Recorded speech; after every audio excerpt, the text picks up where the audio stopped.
Ugonjwa wa saratani ni wa pili na kati ya maradhi yanayosababisha vifo nchini Kenya. Imebainika kuwa asilimia 30 hadi 50 ya magonjwa yote ya saratani yanaweza kuzuiwa iwapo yatagundulika mapema. Utafiti humu nchini umeonyesha kuwa asilimia 16 hadi 18 ya wanawake kati ya miaka 25 hadi 49 tayari wamefanyiwa uchunguzi wa saratani ya kizazi, huku asilimia 75 ya wanawake wanaojua umuhimu huu bado hawajakwenda kufanya uchunguzi. Lucy Atieno ni mmoja wa manusura wa saratani ya mlango wa kizazi na anajivunia kuwa mama wa mtoto mmoja. Lucy aligundua hali yake ya saratani mara tu alipokwenda hospitalini kuchunguzwa baada ya changamoto kadhaa za kiafya. I'm 33 years old. I'm a cancer survivor. I was diagnosed with cervical cancer way back in April 2022. The journey has been rough and smooth. And up to this particular moment, I really thank God. Cervical cancer has been shown to be commoner in women in developing countries and more so in the sub-Saharan Africa. And majority are presenting late when treatment options are limited. Lucy ni miongoni mwa kina mama ambao wanaishi na afueni ya kupona ugonjwa wa saratani, ila kulingana na ripoti ya madaktari hataweza kupata mtoto tena maishani. When after the surgery of hysterectomy, I was told I will never give birth anymore. I thank God I have one son who is a very handsome and charming boy. I thank God for him. It is so painful. I'm a human being. I was told I will never give birth. But at the end of the day, we thank God because the monster cervical cancer is gone. It is treated. And the sweetest parts of life is when you are healthy, when you're active, and you have loving friends around, loving family around, and supportive people around. Lucy anaelezea changamoto zinazotokana na matibabu ya saratani ya kizazi, hasa mchakato wa brachytherapy. So another challenging part after treatment, women, we tend to get back to like being virgins because the kind of treatment that, especially the brachytherapy, because it involves of inserting some instruments inside the vagina, and this one, after that, the vagina gets back to very small size. And then so we are encouraged that after treatment, we are supposed to use some things called vaginal dilators, which I've really looked for them online, wherever they are not there.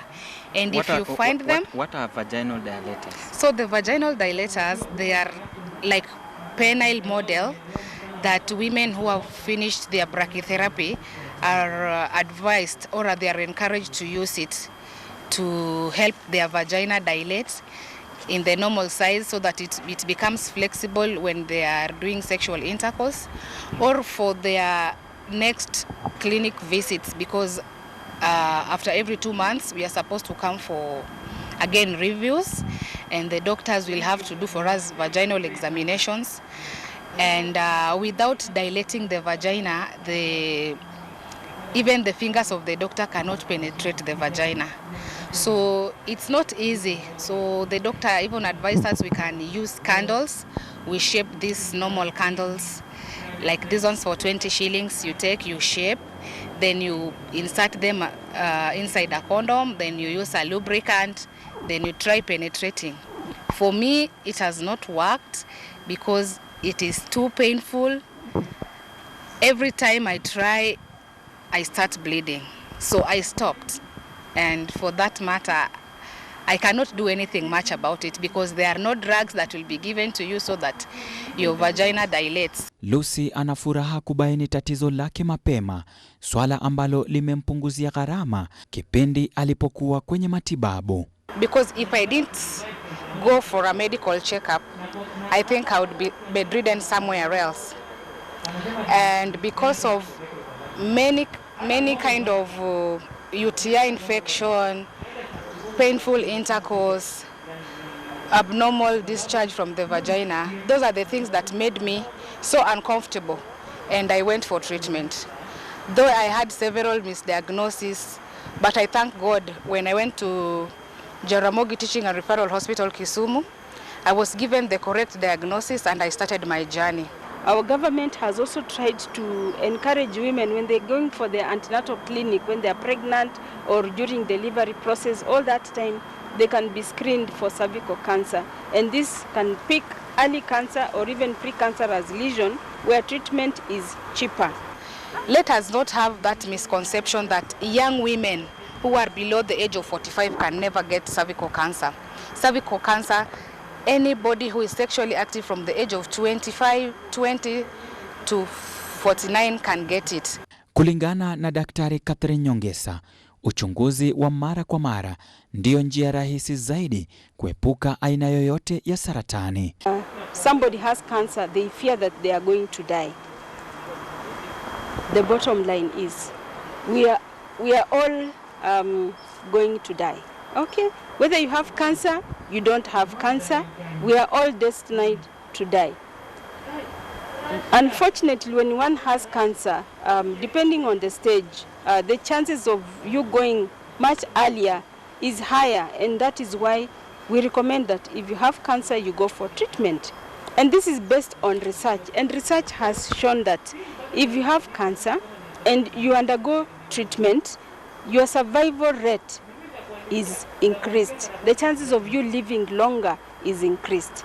So if you have cancer and you decline to go to hospital because you fear you are going to die, then the chances of you going prematurely are higher than if you go for treatment. So I encourage all cancer patients not to fear to go for treatment because they assume they are just dying in a short while. And my son, I look at him, so charming. I feel encouraged because even there are people who have their uterus intact, everything is okay, but they can never give birth.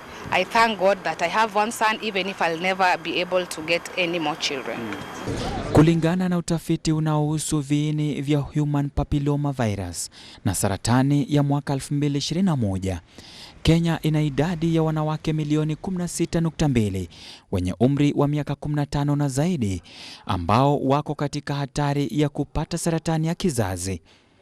Makadirio ya sasa yanaonyesha kuwa kila mwaka wanawake 5236 hupatikana na saratani ya kizazi, huku 3211 wakipoteza maisha yao kutokana na ugonjwa huo.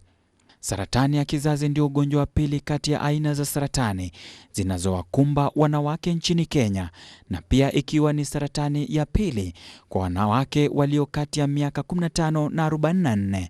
Takriban asilimia 9.1 ya wanawake kwa jumla wanakadiriwa kuwa na maambukizi ya HPV-16 au 18 ya kizazi kwa wakati fulani, na asilimia 63.1 saratani ya mlango wa kizazi huhusishwa na HPV-16 au 18. Yeah, to the women who are in the stage of their brachytherapy treatment, I still encourage you that all is not lost. If you can start the dilation as soon as possible, you will get relieved. Because me, I delayed. After brachytherapy, I started the dilation after 3 months. And that is why I think now the area of the vagina is too tight and everything else can't work. So I want to encourage you, women who are on their treatment, that as soon as they finish their brachytherapy, they immediately start dilation. so as our government, it has made major steps. I think from 2019, after realizing that cervical cancer is a major public healthcare problem, they initiated immunizing of young girls aged 10 to 15. They get free HPV vaccination so that these girls, when they are older, they are not going through the suffering our women are going through now with the cervical cancer. Nikiripotia runinga ya Ebru, mimi ni Ode Francis.